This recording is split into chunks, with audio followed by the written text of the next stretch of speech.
You know what I was like during my glory days, do you?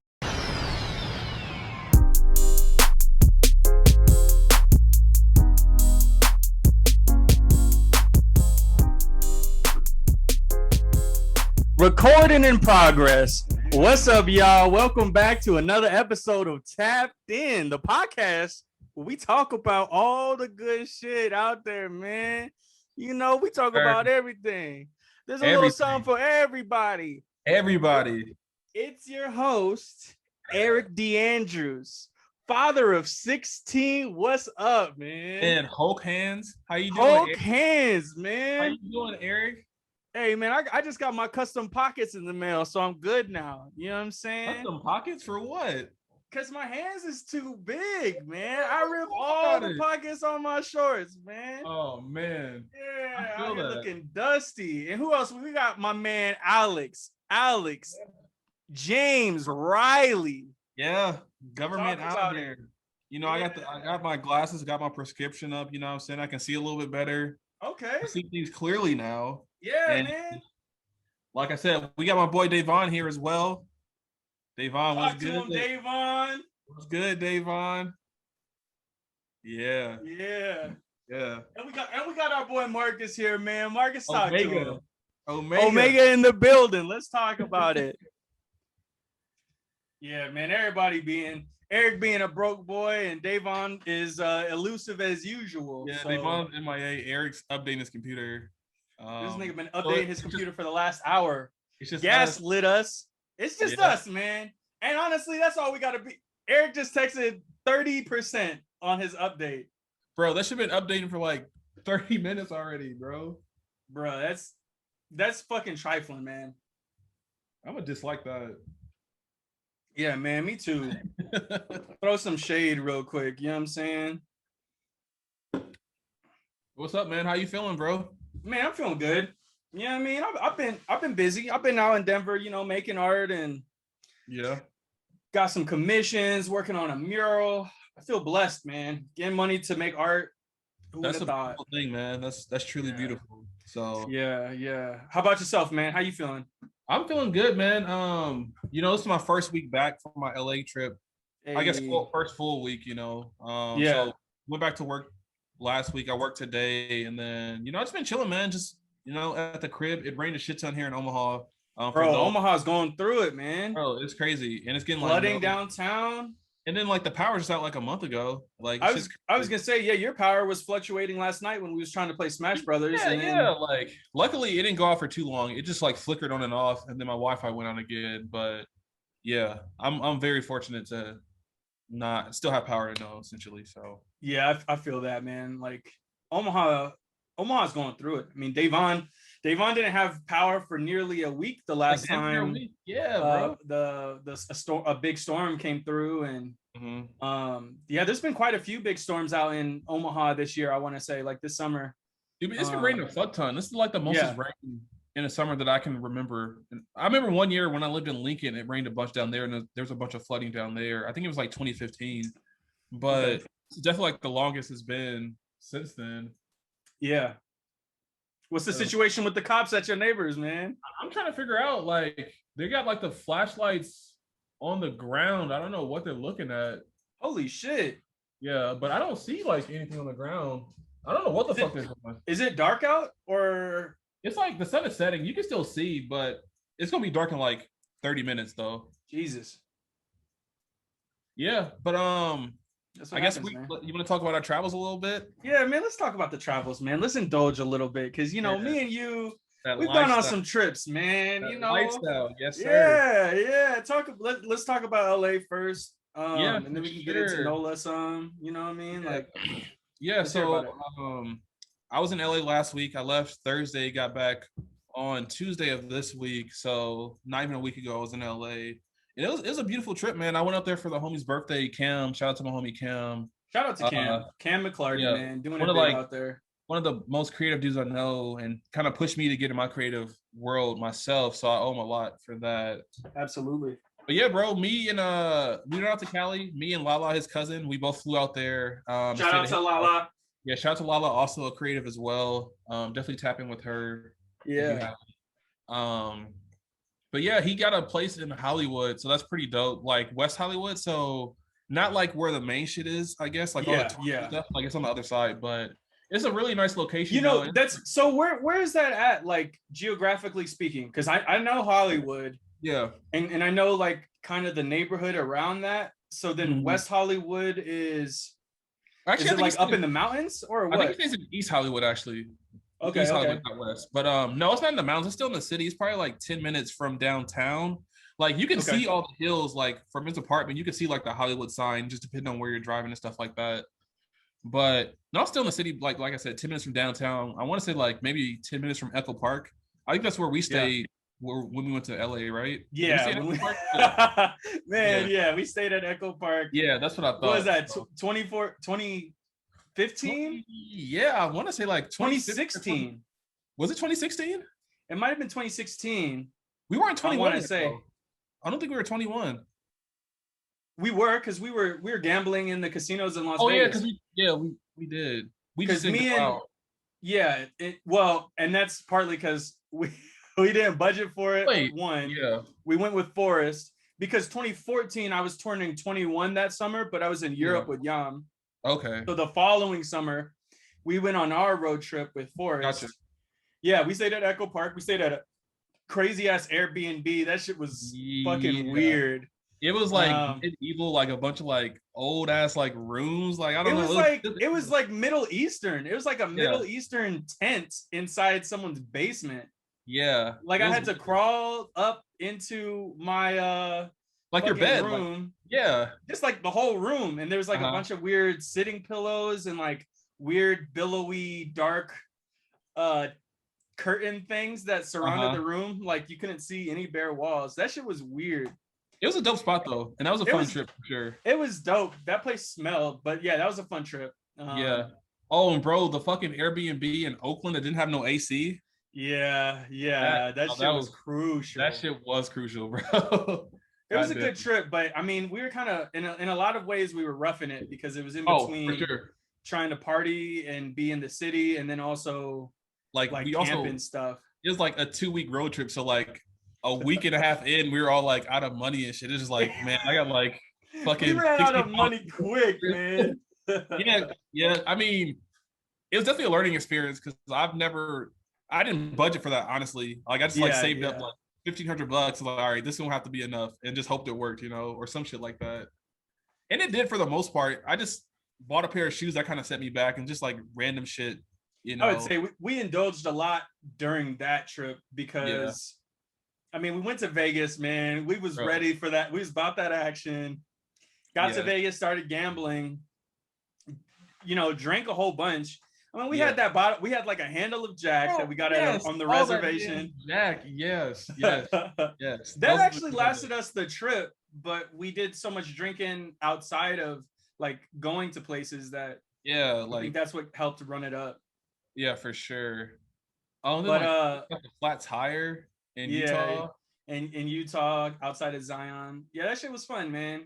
Traveling, I mean, traveling's great, man. Like I could do a podcast just on traveling, honestly. Oh, dude, same. Like that's my shit, man. I don't travel as much as you or Yama, but like when I do, like I like to, like you guys are inspiration for traveling. Honestly, like you were like really the first person, like yo, let's go on this road trip, And man, I'm glad I had friends like that were willing to travel because that opened up my eyes to so much. Yeah, absolutely.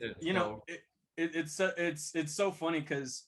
I mean, with the money that you spend traveling, you could do a lot of stuff in your own city, but for sure, something about traveling and like roughing it. And even when we had like a flat tire and shit, that it was still fun. Yeah, it's still cool. Like I'm not tripping. Like I'd rather have a flat tire. Well, I guess I shouldn't say that. I'd rather have a flat tire in Utah than Omaha, but that's not true at all. Oh yeah, no, fuck that. The Utah one was weird because we were in like a really small like canyon town where we had to.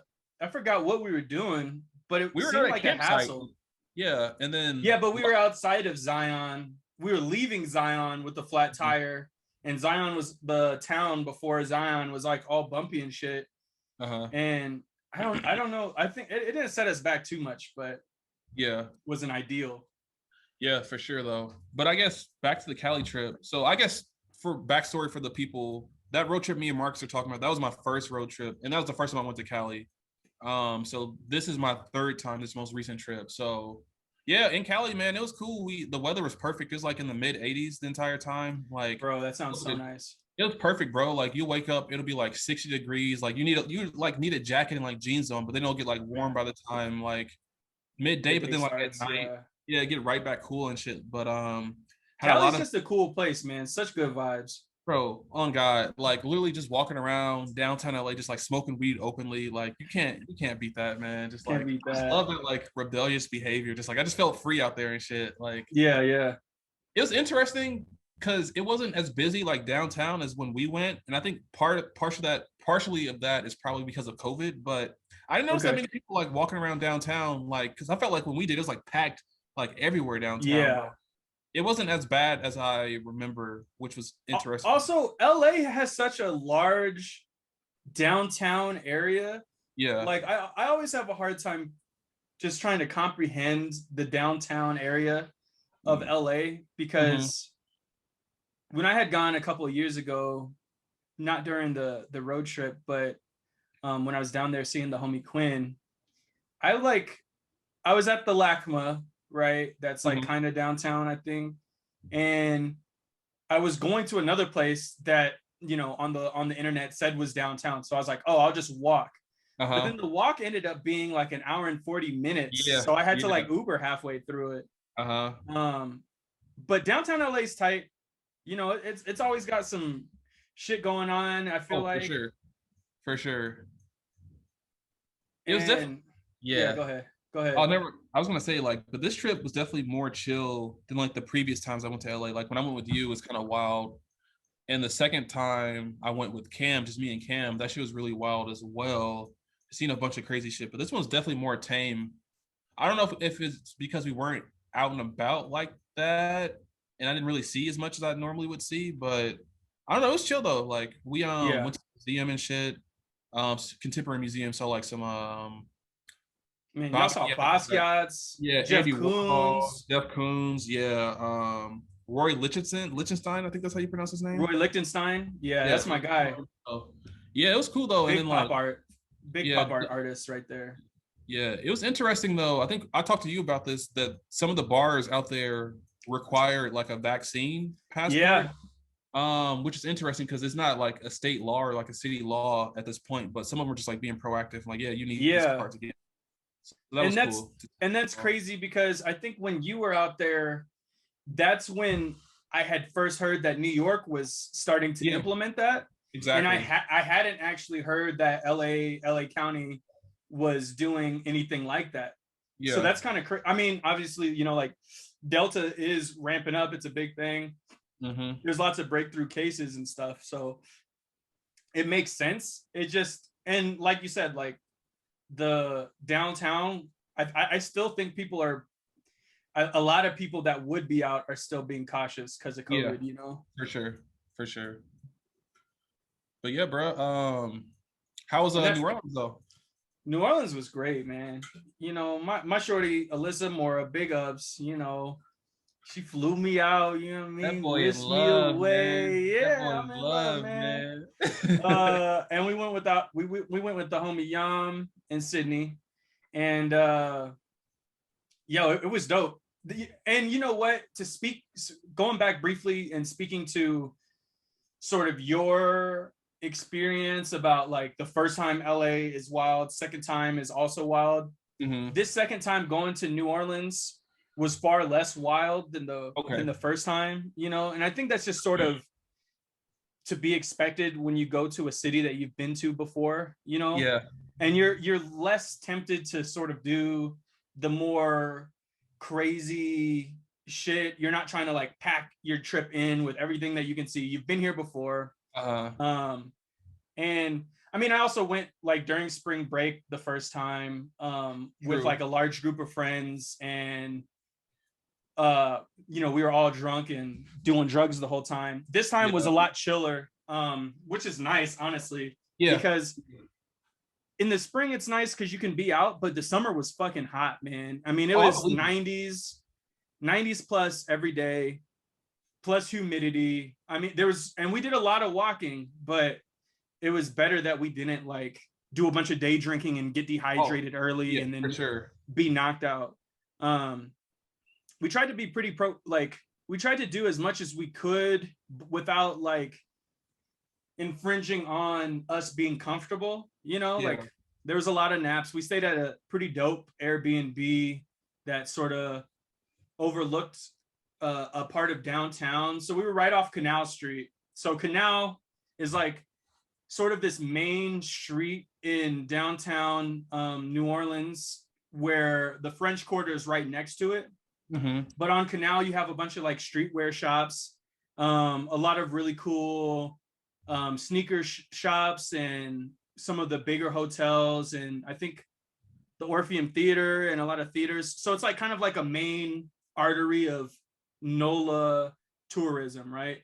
Okay. So we were staying on like the west side of it, so like one block west of Canal, and then you go east of Canal and you're in Bourbon, and Bourbon is like where all the partying is, like all the drunk debaucherous shit. And I had like a checklist, like I wanted to go to Bourbon and I wanted to get drunk on Bourbon. I wanted to eat some shitty Bourbon pizza food on Bourbon Street. Like New Orleans is weird, man, because there are so many shops that are just the same as the other shops. So LA is like that too. Yeah, like so you'll go down Bourbon and it's a lot like Las Vegas where there's all those slushy shops, Yeah. And in all of the slushy shops, they're all alcoholic slushies. It's amazing, like wall-to-wall alcoholic slushies. And then in the back of each of these places is like this pizza that's been sitting under the fucking heat lamps for 5+ hours. This shit is nasty, man. But I got my slice.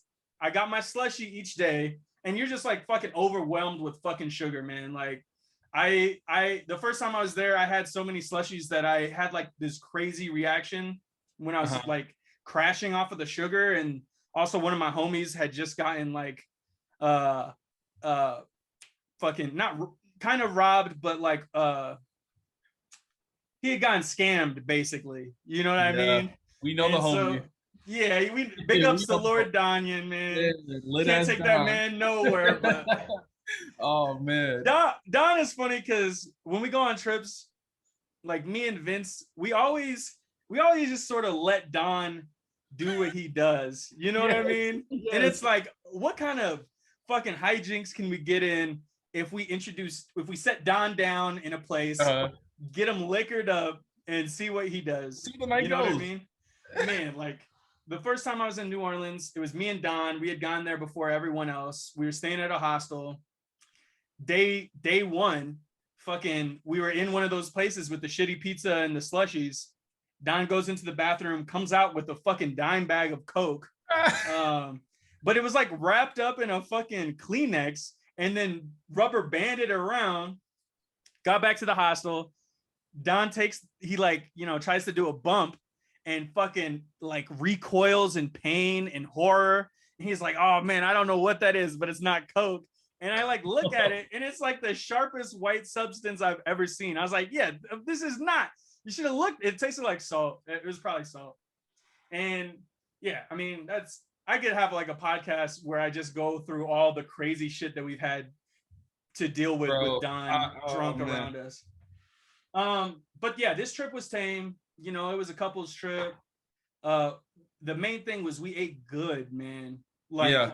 I've never been to a place where literally every meal that you'll have is pretty fucking decadent because of the French influence on New Orleans, but also just so goddamn good.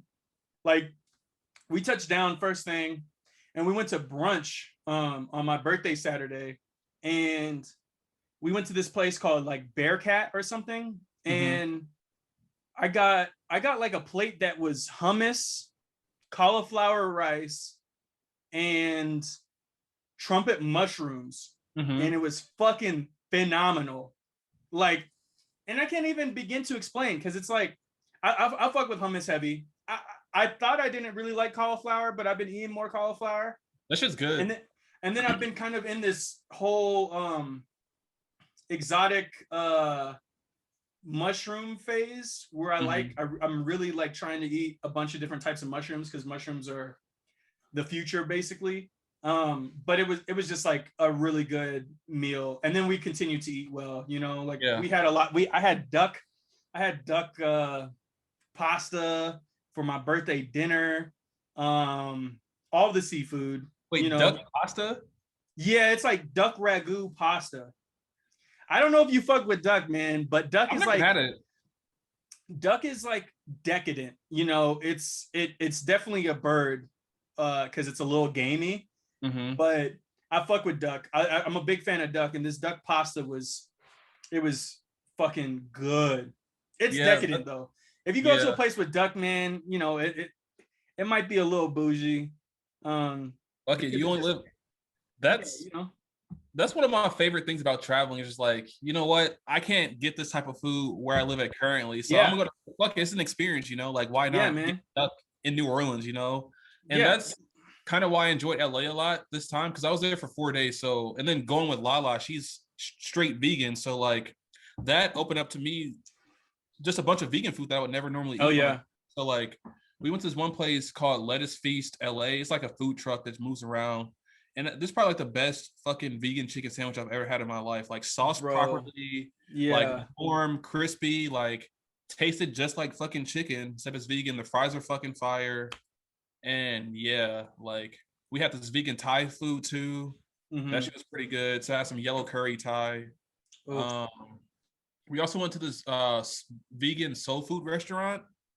I wasn't a huge fan of that place. I guess I did get French toast, so it wasn't that nothing special. But the French toast wasn't good? It was all right. It just wasn't filling. Like, and I paid like $14 for it, and I was still hungry after I ate it. So I was like, I should have got something else. But that's probably more so my bad. But I think Lala enjoyed her whatever she got from them, you know. Yeah. I mean, that's a foodie capital, man, LA. Oh, for sure. And then like vegan Mexican restaurant and shit like that. Like vegan galore, bro. Like if you're vegan, definitely. You know, that's kind of a cool thing.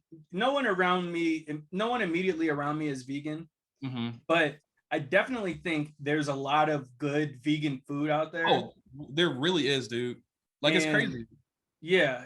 Like I definitely would like to try more vegan food. Like, I mean, this thing that I had at Bearcat with the trumpets and the hummus, that shit was all vegan and like gluten-free or whatever. Right.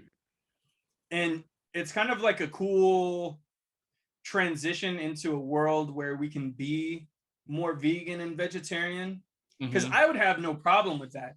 It's just meat is so good, and that if you can have something to substitute with the meat consistently, that's good. And that's why I'm like big on mushrooms right now, because there's a lot of mushrooms that can like, there's a lot. I'm trying to grow some oyster mushrooms right now, and that shit's not working out. But oyster mushrooms, man, the mycelium block is just being dried out because I'm in the driest fucking country, like state right now.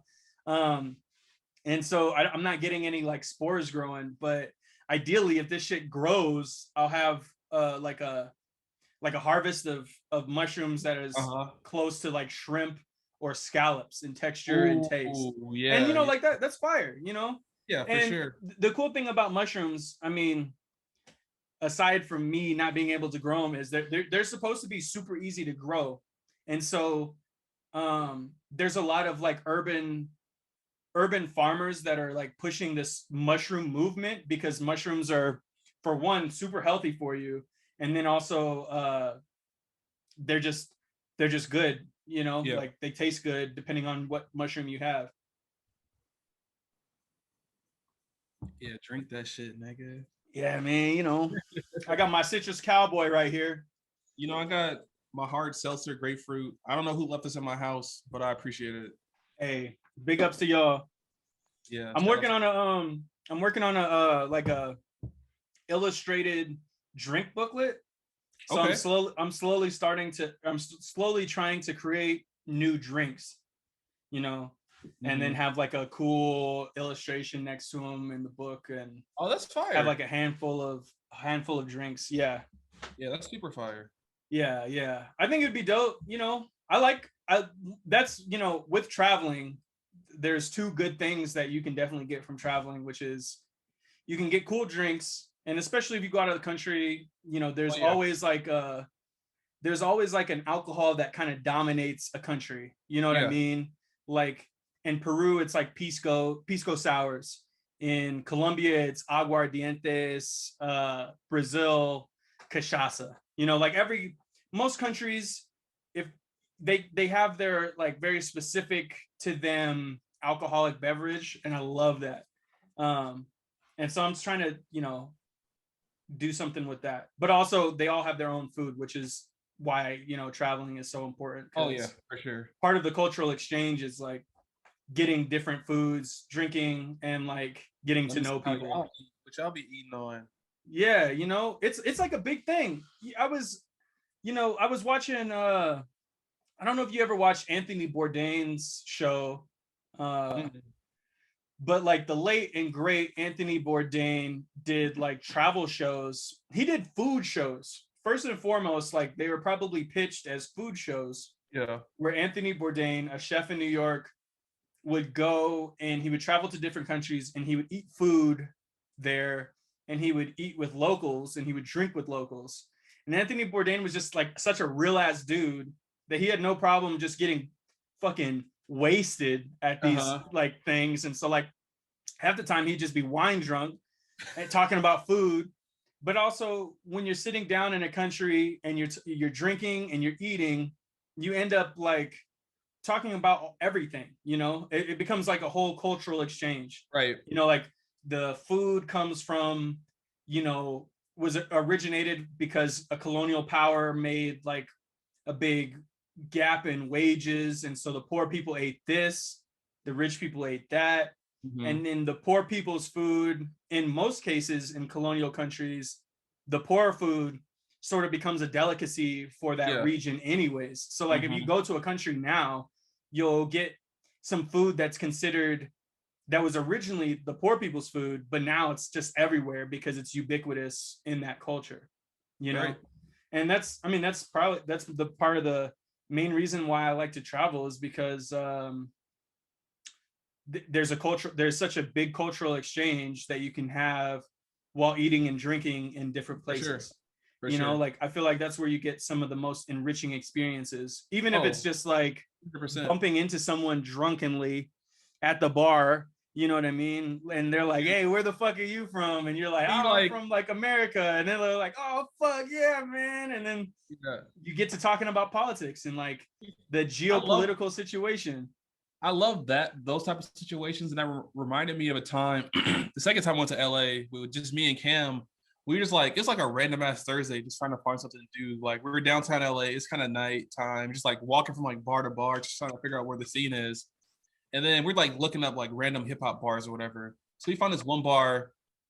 They're playing hip hop music. There's probably like 5 people in the bar. It's like not the mood at all. But it just so happened that the dude we sit next to, he just started talking to us like, yo, what's up with y'all? Yada, yada, yada. This white dude ended up being like a DJ at the super popping club in LA. So we just got to chopping it up with him, talking. He's like, yeah, y'all want to go to this other bar? We're like, sure. It's like, I think originally he was asking us like, yeah, what y'all trying to get into?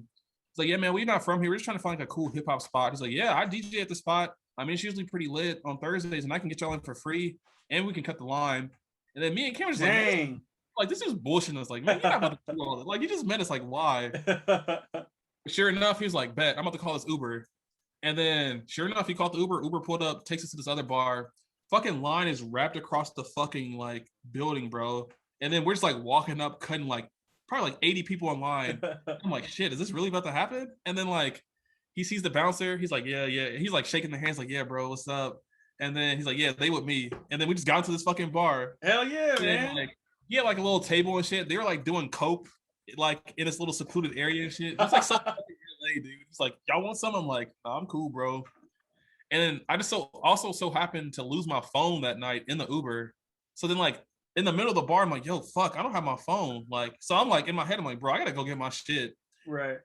And then the dude we came was like, nah, bro, it's all good. Like, people don't steal phones out here. And I'm like, wait, well, I guess I had an Android, but he's like, man, nobody want that shit, essentially.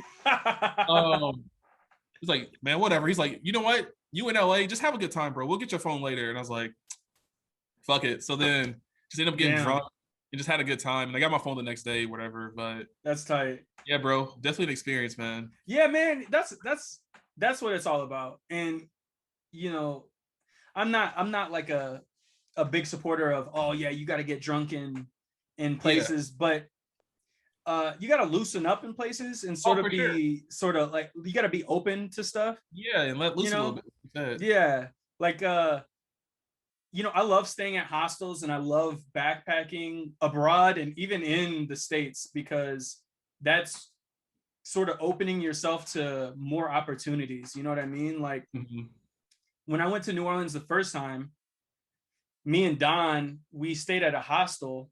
And American hostels are a little different. I mean, usually you stay at a hostel because it's super cheap. In the US, it ends up being not super cheap. It's still cheap, but you know, we stayed at a hostel and then we did like a pub crawl with the hostel people, and it was cool because in New Orleans, you know, like I made friends with like some English people and ended up like going around the city with this like Dutch dude that had been backpacking for years, and he had like the craziest stories, man. Like he was like a Dutch guy and he was probably like in his 40s, which is weird for a hostel, but not weird for a European, which he was. And you know, he just had like all these stories from traveling across the globe and like meeting people, and we would just talk about travel the whole night because, you know, we both knew a little Portuguese and Spanish because we had spent a lot of time in fucking South America. And he had been dating some like cam girl in Colombia or some shit, and you know, like he had just lived this like long life where he had, you know, climbed the Swiss Alps and backpacked the Incan Trail and all sorts of crazy stuff. And it's just dope because, you know, especially being home, at home you're less likely to run into new people if you're not like actively trying to go out to different clubs and and places all the time. But like when you're traveling, you sort of have to, because you're already out of your box, so you might as well take it one step further and meet people and like I agree, fucking hang out, you know. I mean that's definitely like another thing I enjoy about traveling as well.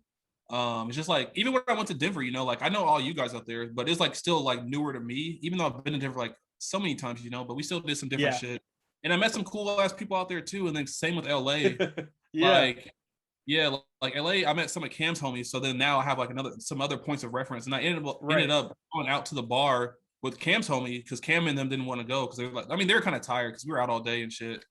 And then so that was kind of cool because like one day when we were in LA, we had a barbecue for Cam's birthday. So then one of Cam's homies has a house out there in Baldwin Hills. It's like the Black Beverly Hills, essentially. So the house is like... Oh, never mind. I was thinking of a Frank Ocean line, but that's Ladera Heights. Living in Ladera Heights. Yeah, not Ladera. So we had a barbecue. He had like a beautiful view. So I ended up going out to the bar with him and his homie, and then his homie ended up giving me a ride home. And he has like this nice ass BMW, bro, like 2019 BMW M4. Like he just speeding up the block and shit like that. Man. Random people like coming up to like, yo, bro, your car is sick and shit. Just like one of those. I was like, bro, this is so fucking fire, bro. Bro, and LA is like one of those cities where the music that comes out of LA, it makes sense. You know, like it really does. You know, like you can listen to some like West Coast hip hop and it'll just be like, yo, it makes sense. We cruising, sun setting, you know, you in LA. Just like everybody just out on the beach vibing and shit. Like,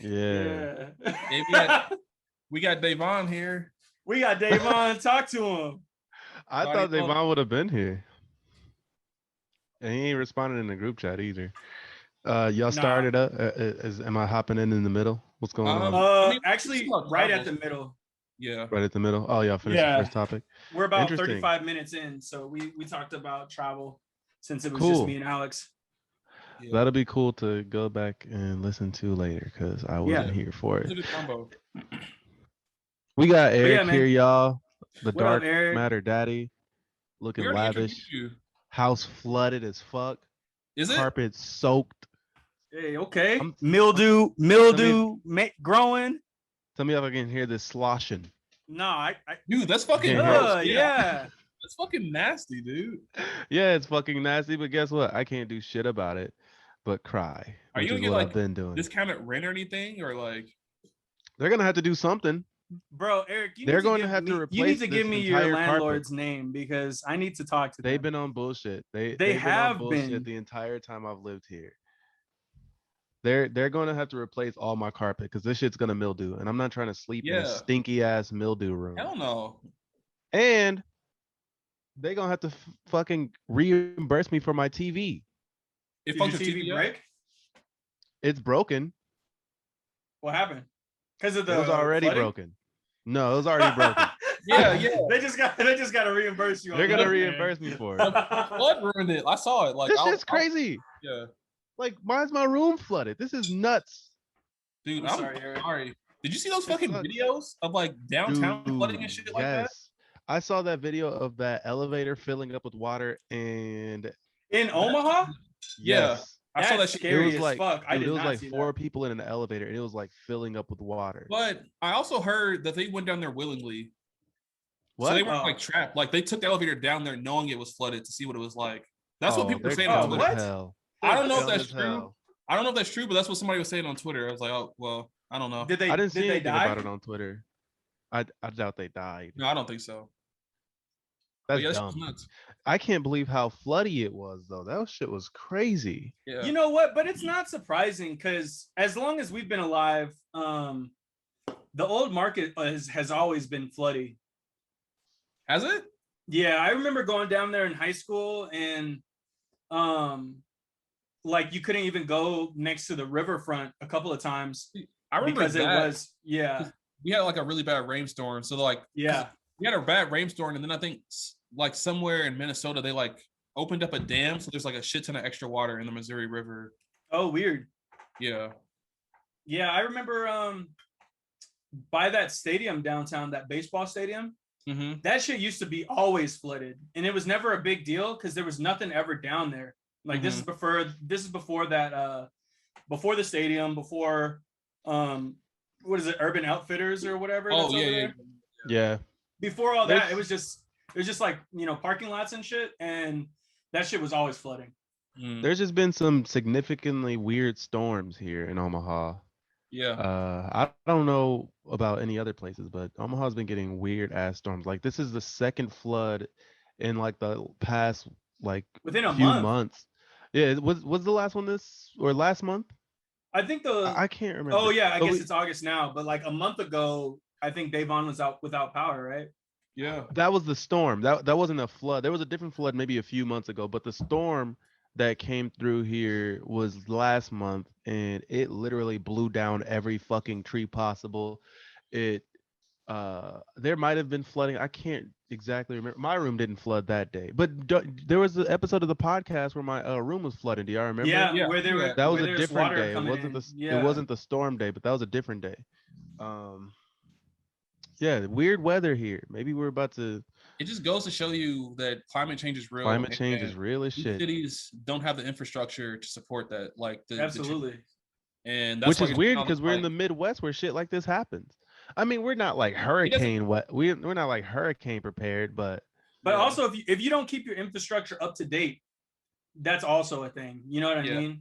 I think that's the issue with these apartments. Yeah, and like that's why, Alex, you got to do your gutters before it starts flooding in your shit, so you can get all that rainwater away from your house. We're supposed to do that this weekend, actually, but because my basement does flood, it doesn't flood a lot, and luckily I don't have shit down there. It's just like a little puddle of water, or not a little, maybe like 3 feet puddle. But like I said, I don't go down there, so no harm done. That's why so many basements in Nebraska are concrete. You know, where you don't have like the fucking carpet, because and it's just like that hard ass concrete floor, so that you know you don't have to worry about it. Because otherwise, and that's also why a lot of basements in Omaha just smell like mildew anyways. Like they can be fine. I hate the smell of basements. It's a very distinct. We don't get that in Colorado. In Colorado, the basements here don't smell like that, and that's just because it's a lot drier, and it will flood, but also it's dry, so the humidity doesn't stick. Right. It's obnoxious too, because I'm always in basements with my job, always in the basement, and they just be fucking stinking. Oh man. yeah, I'm tired of that shit. So yeah, and it's, I mean, you really can't. They really can't help it, man. Like it's sort of just the environment that they're in. Yeah, unless you want to destroy your entire house, but no one's about to do that, or at least like the basement and shit. Yeah. But yeah, let's get into Raised by Wolves episode 7. Yes, sir. Let's do it. Okay, what are y'all ratings? Marcus, rating on this episode? No, we're going into not ratings. First impressions. Yeah. First impressions might be. This episode was pretty slow, I want to say. Yeah. And obviously, like it's like, you know, building up. You know, you had like a big ass event at the end of the last episode where the Mithraic finally confronted mother and father. So yeah, you need like a little downtime or whatever. So you know, that was fine, but it was all right. I'll say. Damn, I'm gonna have to go the opposite direction. I actually really enjoyed this episode as well. It was slow, like action wise, but there's some really intense dialogue that I enjoyed. Like, but when Mother was captured and like talking to Marcus, just like those interactions where she was like, she just knew he wasn't who he really was, and like calling him like an orphan and shit like that, and just seeing how that was like fucking with his mind. And I really liked seeing Marcus kind of like spiral further into insanity as well, like hearing the voices and shit and kind of fighting his demons. And I like the fight scene at the end where he's fighting himself as well. I thought that was pretty cool. I don't think that was him. You think it was the planet? Wait, was it him? Yeah, that was that like was that was Caleb. the previous version. That's what he used to look like. Yeah. That makes way more sense. I have a theory about that as well. Why he didn't like die. We'll get into that. Okay. What do you think, Eric? I'm gonna kind of split the diff. It was. I didn't say it was bad. Yeah. Marcus completely shit on this episode, but I don't think it was that bad. Alex made it seem like it. Oh no, I didn't mean. I guess I really enjoyed it. You said it was all right, but you hurt my feelings. I'm up to no good. I definitely see both sides. I'm up to no good. There is a lot. I'm up to no good. You know it's from Lord Squad? Yes.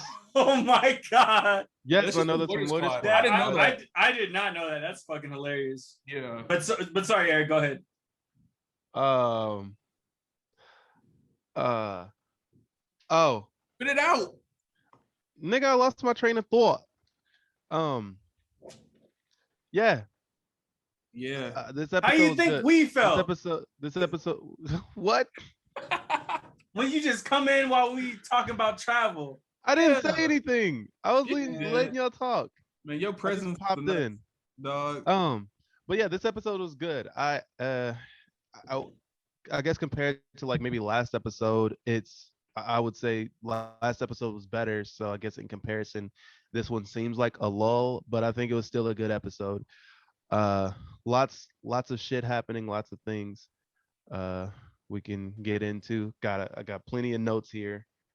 Plenty of notes. I took a lot of notes this episode. Yeah. Let's get into it. Yeah, man. For sure. Episode. Hold on 1 second. Let me pull something. We got to deal with the Mithraic occupied atheist camp and how things have been changed. Father got reprogrammed hella quick. Mother is strung up in one of the grain silos. Campion also locked up. You know what I mean? Campion. So the whole atheist squad is pretty much on their ass. Atheist squad, including Marcus, or Caleb impersonating Marcus and his girl, because they're both fucking. I mean, Marcus is tripping, and his girl is just trying to go to the tropical zone with their son that they both love, but also Marcus is wilding and pushed love for different reasons. Yeah. And I think after this episode, we see that Marcus doesn't really love his son, I would say, or doesn't love that kid. Wait, what do you mean after this episode? Like, or like after because like at the end, you're saying this episode we kind of draw the conclusion that I would say Marcus, he does. He's just dealing with a bunch of other shit. I think what it is I don't think it's that he doesn't love his son. I think that he's found kind of like a new purpose with this whole soul thing. Like, I think he's just literally become a zealot to where nothing matters but soul's will. And it's not exactly that he doesn't love his son, is that doing Soul's bidding is more important. See, well, but it's also overpowering because he can't shut the voices out. You know, no. Like he can't shut them out. He can't shut them out. But we've seen at the end of the episode that he can disobey them.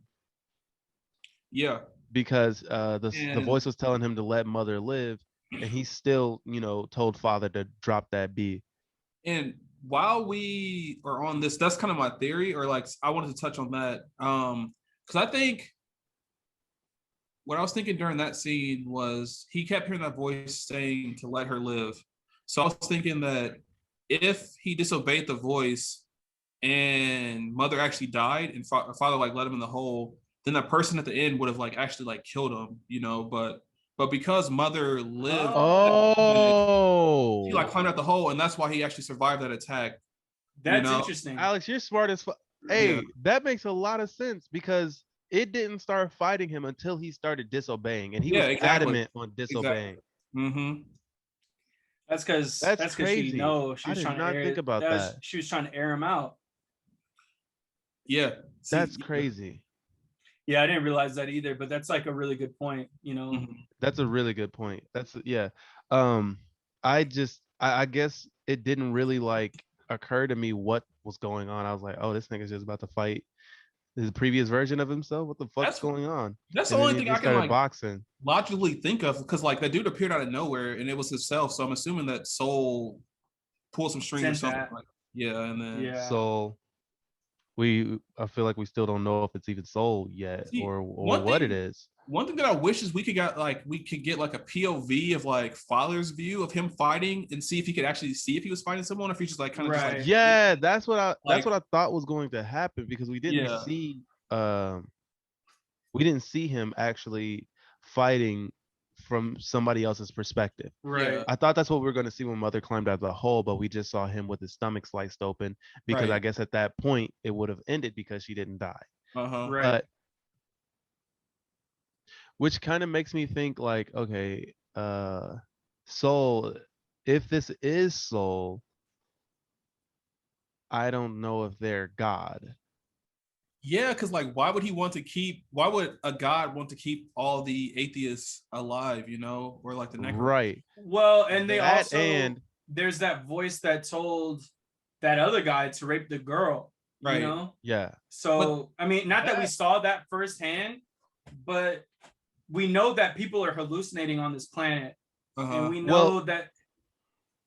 Oh, I was just about to say, Ortho, he didn't have his auditory hallucinations on the planet. He had them on the Ark. I was going to say that. Yeah. So there's something to that has nothing to do with the planet. That's fair. Like maybe Otho is just crazy, but regardless, I mean, you have both humans and fucking robots and shit having hallucinations and shit like that. We kind of skipped to the end of the episode. Well, in the middle of the episode, what even happened? All the kids got to see Father fucking. I mean, there's a lot of stuff reprogrammed. Yeah, I mean, Campion disobeying. Well, like number one, Campion's hallucinating as well. Like he's seeing Campion seeing the ghosts of his past, but it's only, is it Tally? Tally, yeah, Tally. It's only Tally's Tally voice, but it's always Tally. I know, that's what I'm saying. She's the only one appearing to him, which is something he pointed out himself. He said, "You're the only one appeared to me." Is that because he was like, "Why can't I see anyone else?" Is that because you fell in the hole? Yeah, and I think that has something to do with the hallucinations. I do too. It has to, because he's only seeing Tally. Right. Yeah. And she's the only one who we don't know if she even died. Right. I mean, we can assume she did because she fell in the hole, but.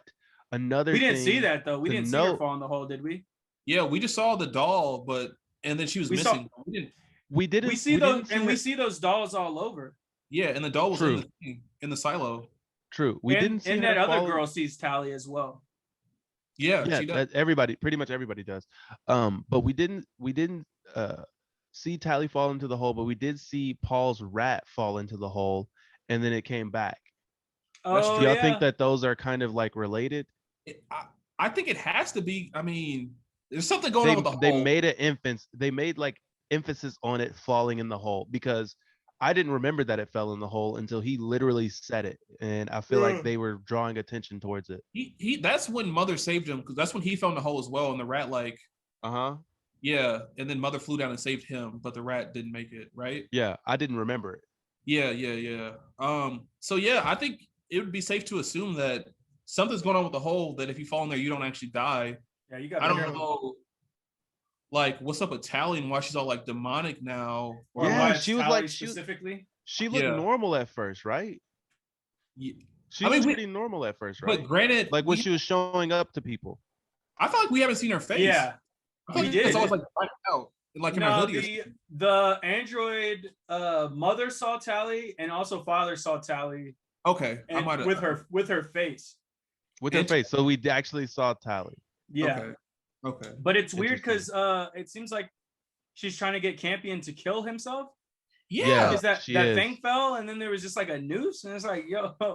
And then like, what if she left a doll that had a little like saber tooth thing in there as well that he stabbed father with? What if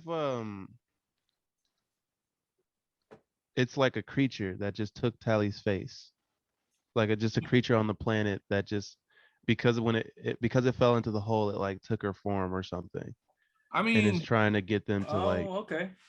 At this point, but I'm still trying to figure out the motives of the Tally right now, because it led Mother to the simulation thing. Yeah, right. It led Paul into the hole, kind of. And it led father away, and then it led father away. Yeah, the Campion getting attacked when he was gone because he saw Tally. It has. I feel like it's some sort of creature that just took Tally's, like. I wonder. You guys remember a couple episodes ago when all the Mithraic were in the cave and they like saw that thing that was like jumping around? Well, yeah. That thing was jumping around like the thing in the silo with Campion. Yeah. Yeah. So it's that is the same thing, or like, I don't know. It could be because we haven't seen that thing again. Other than when weird they like because that thing lived in that cave. Right. You know, like it had like a whole domicile and had carved the stars into that snake's skull. Mm-hmm. I think they're somehow related for sure. Absolutely. It has to be. Yeah. Has to be. Because that thing seemed pretty like humanoid. The thing that was like jumping around, it was kind of like human-like. It was like standing on both legs, whereas the regular little creatures, they like kind of hunch and they like, you know, they're like dumb. They crawl around and they're stupid and they don't seem intelligent like at all. Like their form of getting food is just getting on a wall and eating mold or whatever it was. Fungus, I mean. Yeah, I think that they're two different things for sure. Yeah, I think that is a different species on the planet or something like that. They said that the crawly things that attacked them and that they've been eating, they said those came because Mother crashed the ark into the planet. And so whatever happened, like the seismic activity like woke them up, I guess. And so that's why they're out now. They said that like, I don't know, in the third episode or something, or they like hypothesized that. But this thing has been making them hallucinate since before that, and also seems pretty established on the surface. It's difficult because there's so many mysteries with the show, and if you try to guess what one of the mysteries is, you have to relate it to another mystery, but it might not work, so you kind of, you know, scrap that theory. We don't know what's related. Like, we don't know that the voices Marcus is hearing is related to the creatures that Campion is seeing. Those could be two completely different things, even though they're you know, kind of similar. It's tough, and there's also elements of this show that are unknown. Like, there could be some sort of like mystical like how do you say it? There could be like some divine interference in this universe, but we don't even know that. Like, we don't know that that's an option, so we can guess at it, but we don't know. Like, if that was if we knew that was something that, you know, was real, or it wasn't just Marcus going crazy, or it wasn't the planet making him hallucinate or something.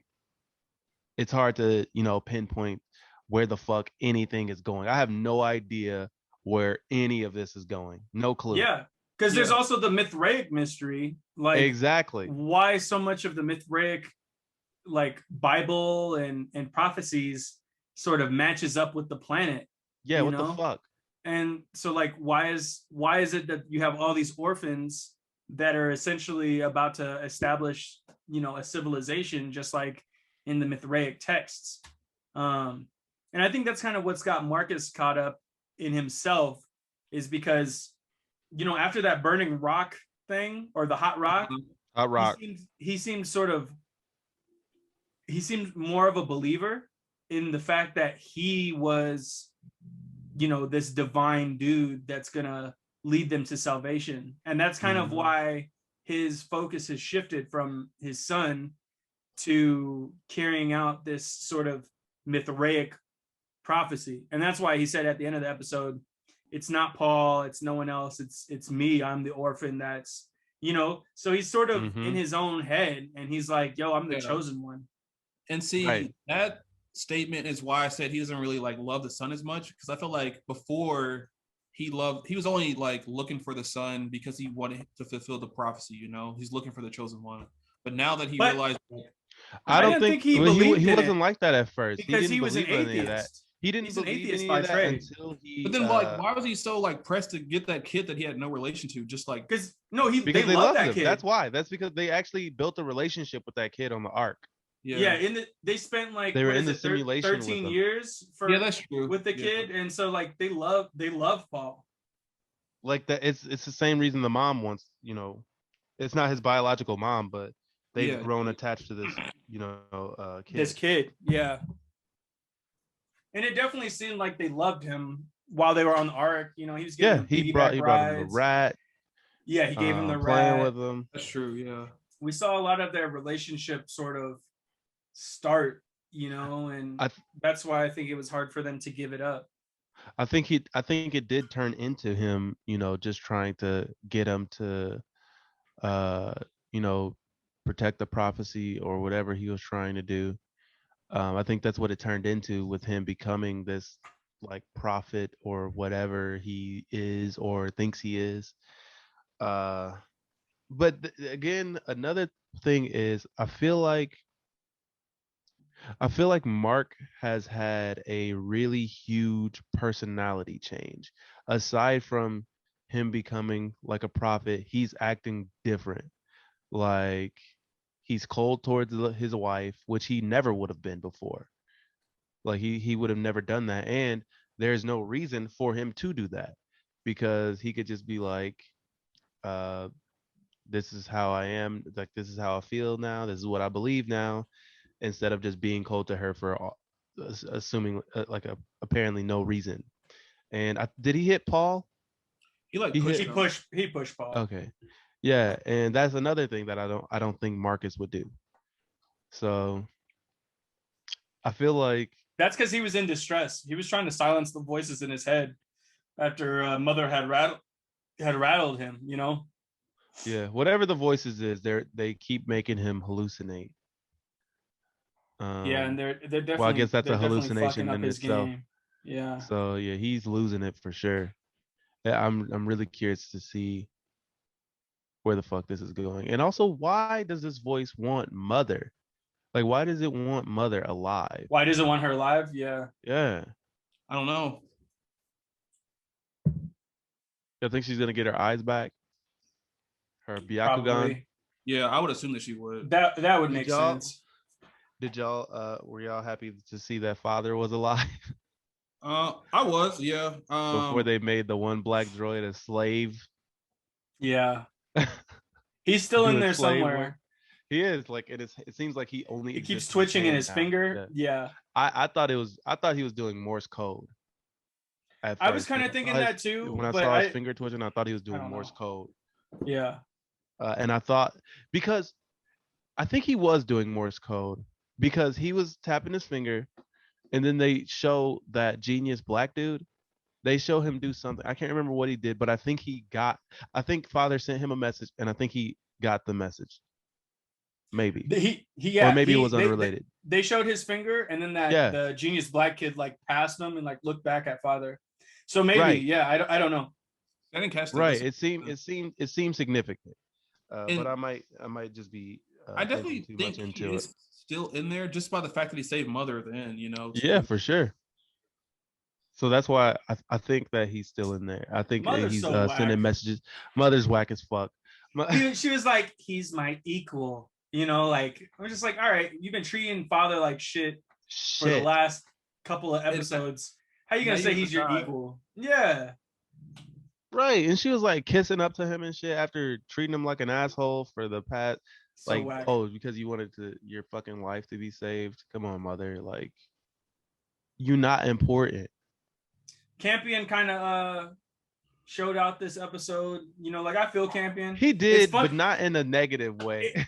Well, that's what I'm saying. Like, he like showed out to the Mithraics. It's funny because he's so opposed to worshiping their religion, but he's also religious himself, Yeah, in a way. Yeah, like his own kind of religion. No, he is though. I mean, he would pray over the potatoes. And that was even a thing that when the voices first started, he was like, the voices were like, we missed you. And then the potatoes were rattling on the shelf, inside of the grain silo. And so it's just so funny that he is so opposed to the Mithraic, because we know that of all the kids that the atheists had, Campion is like kind of the most religious because he had to deal with the most loss. But actually, you know what? I think that Campion is not very. It seems like there's like, it's like the difference between like being religious and being spiritual. Campion seems like he's like more spiritual. Like he doesn't follow this. He doesn't just blindly follow this religion, and I don't think he wants to be a part of just like a blind following. And that's fair type too. of religion, because it's like, okay, you guys are doing things that I feel aren't right. Even if your Bible or whatever is saying that it's right or whatever, I still feel like it's not right and it shouldn't fly. Whereas they're just like, whatever our religion says goes no matter what. Like no matter what, we do what the words of soul teach us. And I think Campion is kind of opposed to that. And I think it was kind of they kind of drew attention to it by them using the kids' gravestones to make their table or whatever. And they're just like, they don't even need. They don't need that. They don't have souls. They're atheists, which is dumb, because Campion's an atheist. Like, what does it mean? Like, if you join the religion, then you get a soul? That doesn't make any sense. Well, that whole thing was crazy because when Paul and the Mithraic person came in there to talk to him, Paul was like, I don't even believe in it. This shit is stupid. And Paul was just like, just do it. And the guy was there. So it's not even like, they don't know that Campion would only be accepting soul because he was trying to get out of the silo, Right. So, and none of them really accept it. It seems like that black dude and maybe that woman. I think they still are like really like religious. The ones that turned in Father, remember? But it seems like the black dude, I feel like, and this is only based on the scene that I might have misinterpreted, but I feel like he might turn. He might somehow make a change. We'll see. He was redeem also himself. One that sold out Father, so yeah, that's what I'm saying. I think unless that he feels bad about I feel like he might redeem himself later on in the season, or maybe in a future season or something. I think he's gonna turn it around.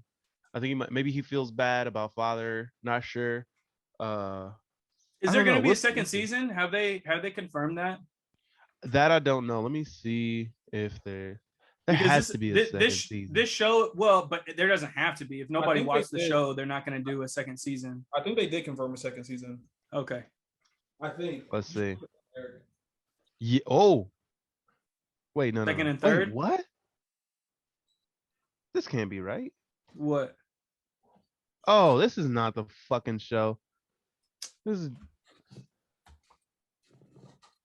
another show called Raised by Wolves. Hold on.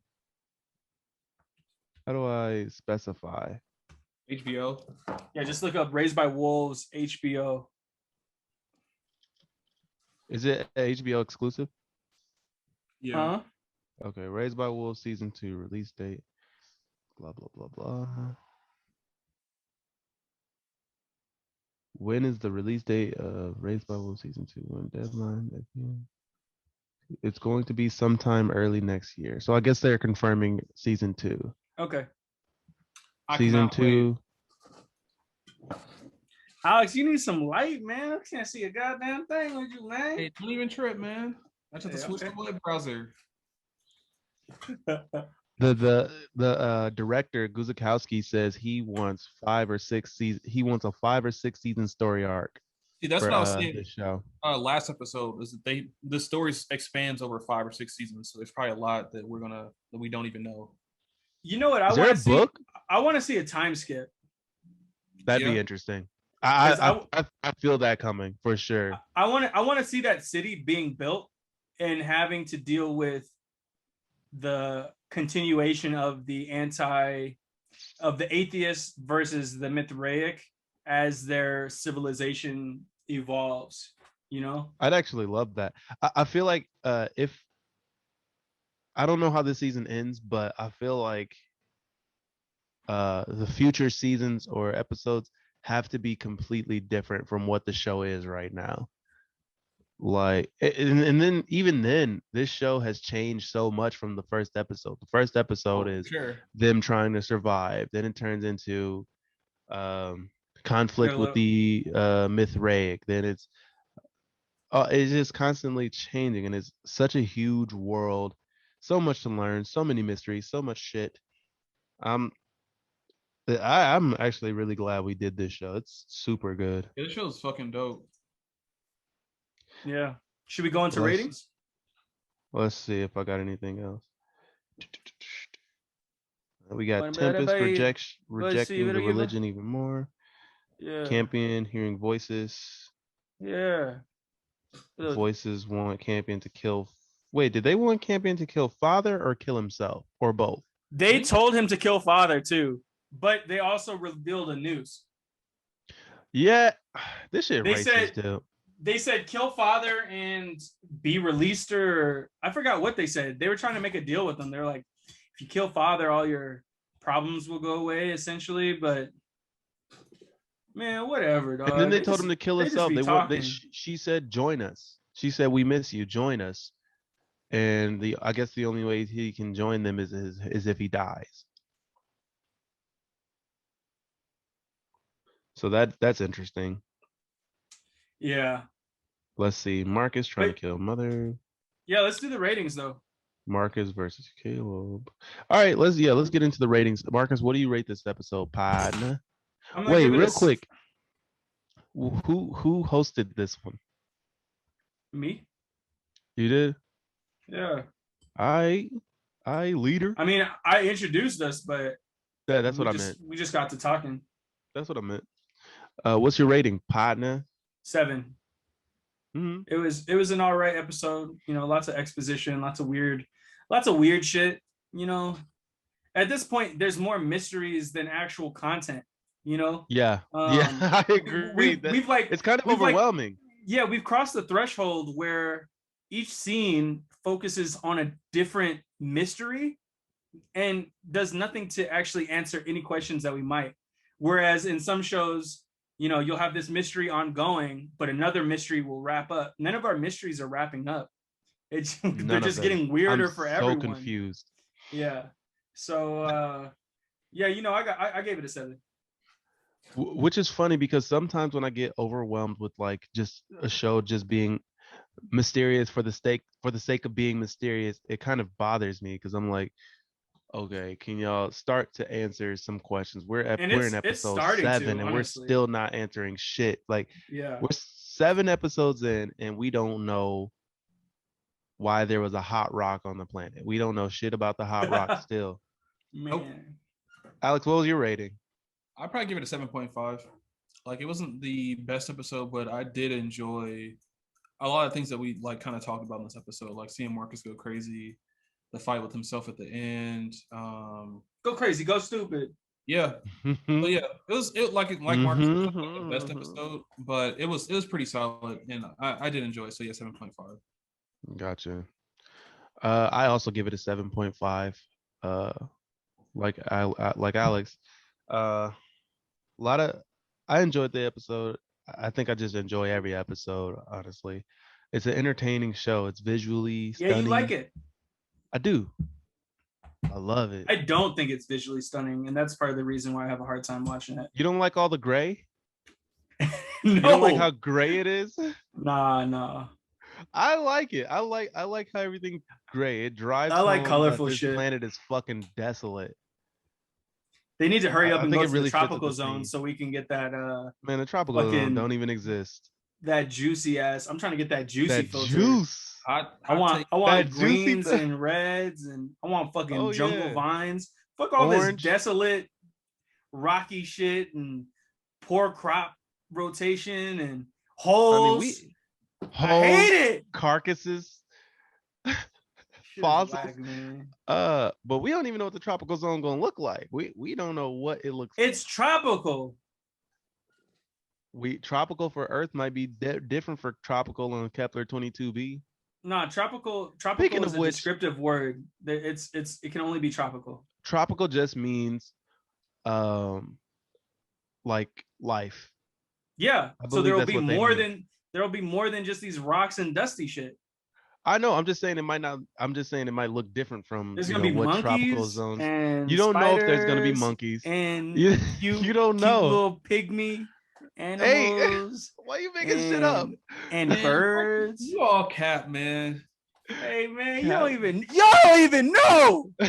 No, he's dead. He's dead. You're fucking stupid. I'm gonna call Carl Bismarck. He's dead. Call Bismarck. Alex just showed me that today. That's just fucking funny. I saw that video years ago. And why that bitch the fact that it's long? Resurfacing. Yeah, why that tooth so fucking long? That's just scary. Hey yo, don't talk down on us long tooth niggas. Like I got a long tooth. You got long teeth? This one. Oh yeah. Long tooth. Yeah, but long tooth gang. It's not like hers. Hers is like a straight. Like hers is. I know. It's like she got a super tooth. Double the rest of her teeth. Yours is like a quarter longer than the rest. Have you seen that whole video? No. Or just the Carl Bismarck part? Just the Carl Bismarck part. Yeah, that's the only part I've seen. It's the whole video, and it's all weird. There's a lot of weird people out there, man. It's scary. The world is a scary place. I mean, it just is what it is. Humans are what it's always been. Frightening. Humans are just, there's so many of us, and we're all varied. I'm just a variant living here. Just a variant in Earth 733. All right, Eric, did you rate it? Yeah, 7.5. What did Alex give it? 7.5. Okay. On a side note, Marcus, you should definitely go watch Old. I don't want to go to a movie theater again. I don't think Old is worth my time like that. I don't. M. Night Shyamalan is cool. I just do not care enough to see it. Maybe I'll watch the stream or whatever. But I don't blame you. I looked up the synopsis. I know everything that happens. I know everything that happens. Yeah. What the fuck? You spoiled it for yourself? Because I don't care, man. It's just a good movie. It's beautifully shot. The actors are great, and it's emotional. It's just a good movie. I'm just saying you should watch it. You don't have to go to the theater or anything. I think it's worth a watch. Y'all need to see Green Knight in the theater. That shit is. I don't care. I don't care about Green Knight. Green Knight is so tight. I'm just kidding. Beautifully shot.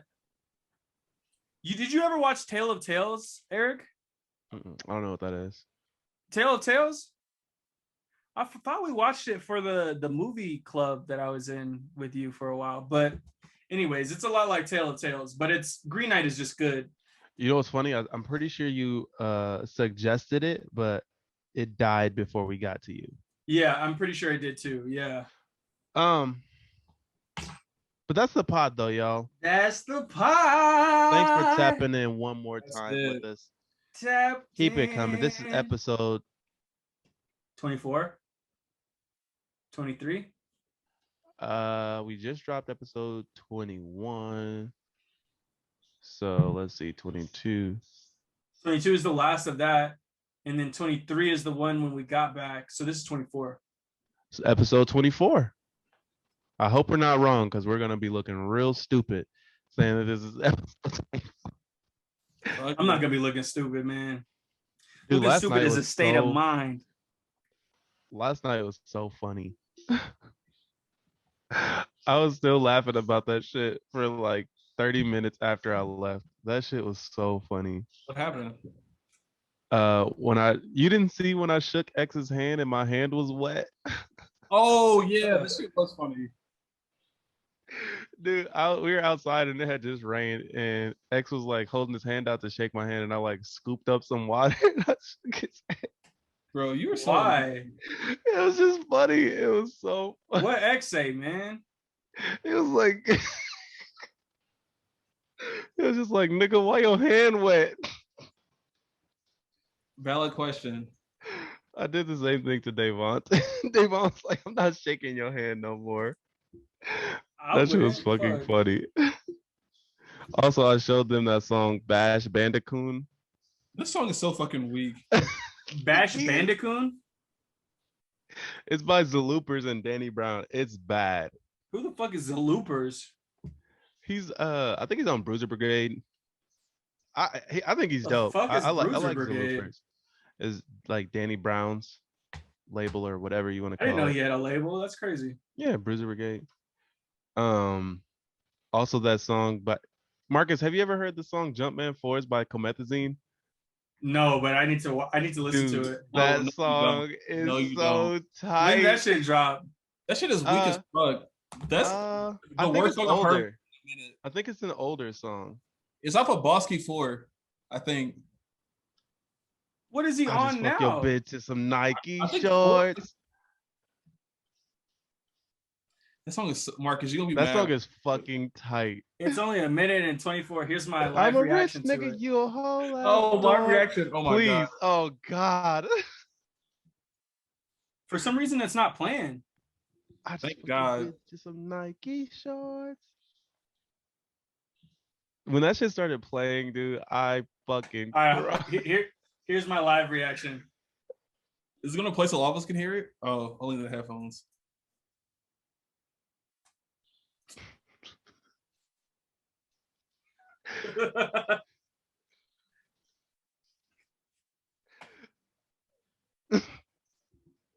He said this is the worst song. Dude, is this all the song is? Does he just keep saying the same thing over and over? No, he says other things. But he does say them all in the same cadence.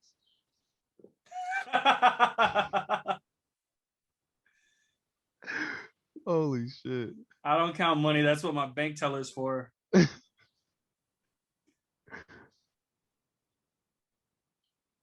a rich nigga. Use a whole ass dork.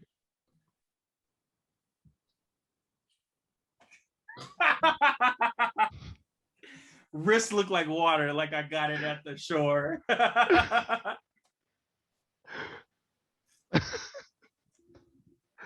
Holy shit. Oh God, there's a 1 hour version of this song where it just plays it for an hour. Because it kind of. This song's only a minute and 24 seconds. An interesting thing about it is it perfectly loops. Like that's not interesting. It's just that the song is not complex at all. It's not. You just fucking keep looping it. But yeah, it perfectly loops and it's so good. Yeah, that shit was whack. Somebody was like, hey, he really making nursery rhymes for the hood. Bro, I want to see Comethazine's house. Shit. You think it's wild? I don't think so. I think it is an apartment with a bed on the floor Oh my god! Some fucking camping chairs in front of a TV that's also on the floor. I think I was about to say the same. A TV on the floor. That was like some boarded up bando. Yeah, like that nigga does not have a furnished apartment. I guarantee. I bet this nigga got 30 pairs of black Air Forces. All custom made. That's the only shoes he owned, man. I'm a rich nigga, you a whole ass dork. This car that he's on right here is tight though. You think that's his car? I can't see what it is. I mean, he's probably rich, right? It's probably not in the song. He said it in the song, and he said his credit score is a 774. Yeah, that's not like a super good credit score. Is a 774. I don't think he makes any money. What? Why? Turn your camera on and off. I like it like this. All right. But yeah, man, I feel like most rappers these days do not make money like that. It says his net worth is $1 million, but we know that that's not accurate. Well, it's $1 million, but then he has to pay probably for all the shit that's done on his albums. You know what I mean? Yeah. Like a lot of niggas get advances, and then their advances have to go to paying for like producers and features on their album, and so then it ends up being a lot less, I want to say. Wait, is this song a snippet? Can't be. Is it? Hopefully can't not. Be. If this is a snippet to a whole song, I will fucking cry. What was the last song that he came out with? Malcolm in the Middle. Blicky. Blicky. Bitch, I got my blicky. Boo! Methezine's so funny for having music videos with a bunch of white families. Hello? Like yeah. Yo. What's the last thing y'all heard me say? Hello? I'm just big shit talker, but for you, this is the outcome. Oh, we already ended the pod, didn't we? Did we? Yeah. Yeah, when I said that's the pod, y'all. Thanks for tapping. And my credit score is a 774. Methezine's average time for his songs are like 1 minute and 30 seconds. Yeah. They could be running out of ideas. Nah, he just says what he has to say and gets out of there. A front nigga, this is not that. I hunt niggas down and blow them back. He's so fucking funny. I love that song. My computer's fucking up. We know. Can you live listen to Bash Bandicoot, please? Why, man? Please. Again. Please live listen to Bash Bandicoot. We should do that in the pod. Just like live listen to music and rate it. Oh god. We can do that, but we should somehow by the Loopers. Yeah. We gotta somehow let it we had to somehow like add the music into the podcast. I don't know how to do that though. I don't know if we can put the music in the podcast. Without I know how to do that. Down. I think. All right, here we go. Z Looper, Bash Bandicoot. Are you watching the video too? Yeah. Nice. But I think if somebody shared their screen and played it, I think it'll play it. I'm about to run to the bathroom, but I'm about to hop up out of here. And my credit score is all right, Brody. 774. I'll catch y'all later. All right, big Bobby. I'm gonna end this. Hit me up if y'all want to play Smash. I'll hop on. I gotta listen to the song first, but I'll hop on. Yeah, I'm gonna. If I can get my controller to work, I'll play. All right, I'll be back, or I won't be back, but I'll see y'all. And my credit score is a 774. All right, Eric. All right, homie.